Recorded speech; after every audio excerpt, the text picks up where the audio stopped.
That's such an interesting point, because with highly religious families, they have a really high moral standard, right? Yes, they can't my kids don't watch kissing on TV. Right? So with that high moral standard, it's so difficult to just kind of look at things objectively, because that filters how they behave, and how they want their kids to behave, and how they want their kids to think. So, I mean, let me say this. Yeah. Recently, we have a very standard, well, maybe it's not standard. I don't know. I don't know what standard is, because I don't know what people are teaching their kids at sex ed anymore. In our curriculum that we work with for sex ed for parents and adults. Okay. I'm very often teaching the adult just as much as I'm teaching the child. And when the parent can see me as an adult say the words vulva, intercourse, oral sex, fellatio, and it's just a fact, it's just something that occurs, it is reality, it's not that interesting. I mean, the entire world is doing that. Everyone we know has sex. Most people have sex in their life. It's not that interesting, right? They tend, I can see the click in parents' eyes where they're like, oh, I can just say it. I don't have to give it meaning or purpose or explain. You have to meet the kid where they're at. So when your kid is 3 and they're saying, what's this? You say, it's your penis. Mm-hmm. You don't go into explaining anal sex, right? That's not a conversation for that age. But you can still say, that's your penis. It's used for when you have to go to the bathroom. And then as they age, you'll add in, it's for going to the bathroom, and that's for intercourse. What's intercourse? And then you explain intercourse. So the child will guide you. It's about how you respond. If you say, shh, don't say that, don't ask that. If you're shutting their questions down, it is very unlikely that they're going to get accurate sex education. Mm-hmm. And nowadays, a lot of the kids are getting sex education through pornography or their friends online. That's a whole other item. That's a whole... Yeah. I will say, this is something that I think is interesting, just to show where adults are at with their own sexual knowledge. We had a parent not that long ago say, I don't want you to talk to my child about trans issues. Because it's part of our curriculum. We talk about your gender identity, but also different populations you may like, or that these people just exist in the world. Don't talk to my kid about trans issues. And I said, oh, why is that? I try to be neutral. Maybe he has a good reason. Let me hear it out. Okay. Well, he'll become trans. And I was like, why will he become trans? Because you're talking to him about it. And if he knows about it, he's going to do it. And then I said, but you know about it. Are you trans? No. So you know about trans people and you didn't become trans. Right. Okay, why do you think your child would all of a sudden become trans just because they learn about it? There's no response to that, really. I don't want them to learn about their penis. Why? Because then they'll start touching it. And then I say, and what's the problem with that? Yeah, same thing. What is the issue here? But if you believe that touching your penis makes you a bad person, makes you lustful, you're going to go to a fiery pit. I mean, I understand their position. However, it is not helping the cause, right? Keeping secrets. Secrets bring more secrets. That's our phrase. Secrets bring secrets. So although you think you're not keeping a secret, you're just keeping them pure or innocent, you are keeping a secret. Because everybody else knows how sex works except your child. Everybody else knows what a penis is for except your child. So what is the plan? The child, as you just said, is going to get inaccurate information. People seek information. They're going to learn ding-dong things from their friends. They are going to watch pornography, believing that that is what sex looks like in a typical home. They are going to be hypersexual when they finally figure out what they do like. Because the more restraint, it's kind of like when you go on a diet. Well, I'm just going to eat I'm going to eat the whole cake, right? I'm going to eat the whole cake before I do this thing. And so very often I'll get teens who are, I'm not going to masturbate anymore. That's it. I'm done. And then what happens? They go home and they binge masturbate. I'm going to stop it. I'm like, well, what if we just let you do it once a day for 10 minutes? What if that was just part of your life and it wasn't a secret and it wasn't the reason you had to ditch your last period was to get home early to masturbate?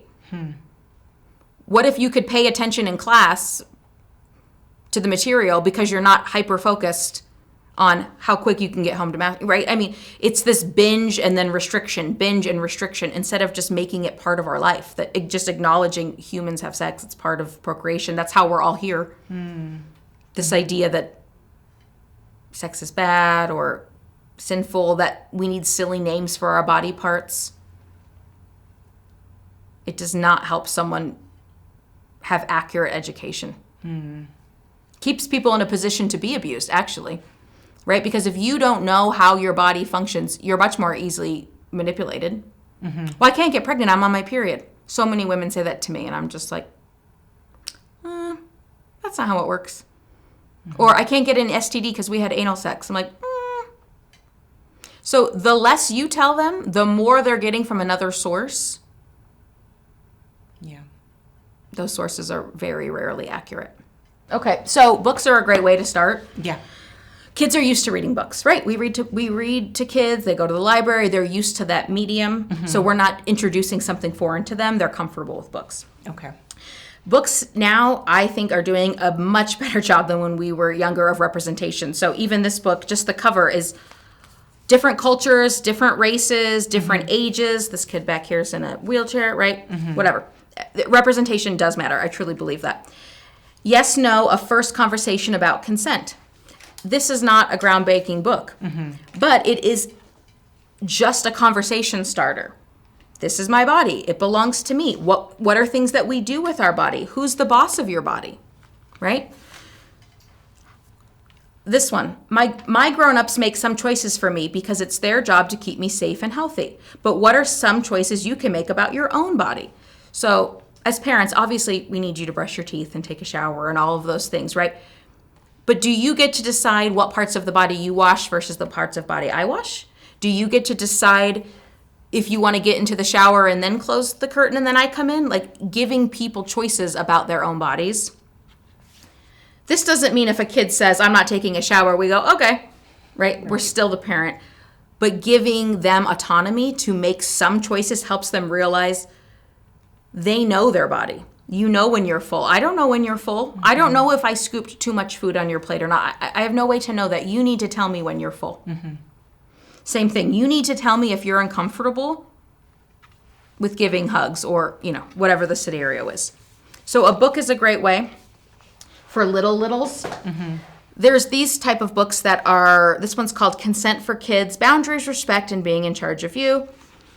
And this book is more comic booky with stories. So, 8, 9, 10, 11, they prefer this obviously over childish books, right? This is a book that I read with both adults and children. It's called A Terrible Thing Happened.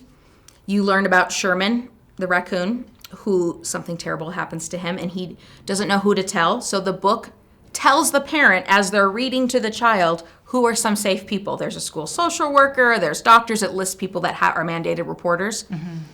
It talks about what you can expect in your first session. So it shows Sherman coloring and talking and meeting someone new and feeling scared about it. So then you can tell your kid, well, we're going to go see Miss Melissa and we're going to probably color or, something they've learned from the book. Also, what I really like about this book is that it breaks down symptoms of trauma that you may as a parent not consider. Not wanting to go to bed at night, because lots of kids don't want to go to bed. But how can you tune in? It's a different not wanting to go to bed. Their cry is different. They're frantic. They're very nervous, right? When they don't want to go to bed, but it's because they want to keep watching TV. Or clingy. Or clingy. It talks about Sherman doesn't want to eat his favorite cereal anymore. It's weird. Sherman doesn't want to do his sports anymore. He can't concentrate. The parents are watching Sherman have all of these symptoms, and then they realize a terrible thing happened to Sherman. And that's what the book's about. You never find out what the terrible thing is, which is what I like, because any person I work with, it's appropriate for them. So as a parent, you don't need to have all the answers. You can use materials to guide a conversation. It's $9. It says ages 4 to 8. I use this with adults who are afraid of therapy. They'll call me on the phone. I want to come in, but I have childhood trauma. I'll say, can you get this book from your library and read it? And then we'll go over it. And they're like, I felt silly reading that. And I said, yeah. Right? But you don't have to know all the answers. You just have to know where to go to get the answers. And so community trainings are a great way. Sometimes religious organizations will have something. Sometimes they're positive, in my opinion, where they are factual and neutral. And sometimes it's just more shaming. So make sure you're in an environment that you feel supported in for asking those questions. Resources in your community for parents to go to can be really complicated or really simple. It can be as simple as reaching out to a victim advocate at the Southern Nevada Child Advocacy Center. It's a free service. Reaching out to a clinician. Teachers are mandated reporters. Churches often give some sort of education for parents. You have to make sure you're in an environment where you can ask questions as the parent to be supportive, to be supported, not shamed for your questions, not told you're paranoid, not told you should know this by now. How old are you? You don't know about periods, right? Not shaming people's questions. It's finding people who compliment you, supplement your education, and speak to you in a way that you're comfortable. So there's not one size fits all. Maybe you're most comfortable talking to your pastor. Maybe that person's a real big support, but also maybe it's not. Maybe that's not the person you need to talk to. Maybe it's your child's doctor. Maybe it's a clinician. Maybe it's going to an event in the community. You don't need to have the answers. You don't need to know what to say all the time. You have to know that you and your family are worth looking silly, looking stupid, looking embarrassed, asking the questions that you feel like you probably should know by now and you don't. That's really where you have to make yourself vulnerable. I don't know the answer to this, and I'm going to find the answer. I get a lot of referrals from people who had therapy at the church. And I say, I don't know what that means. Well, he went and talked to the pastor or the bishopric or whatever. And the parent truly believes that their child received counseling or services. I see. Yeah. And so even if parents are trying to get their kids services, they might not realize what kind of services, right? So talking to someone in the clergy is different than talking to a clinician. It just is. And so making yourself vulnerable and say, I think this is not enough. I need a referral. I really appreciate everything you've done for me and my family, but I need to see a clinician. Because very often I'll get someone who's been in therapy for 3, 4, 5 years with an untrained professional. And then they're frustrated that their child is not improving. Right? So it's figuring out what you need to be successful as a parent. Because no one can decide that for you. Right.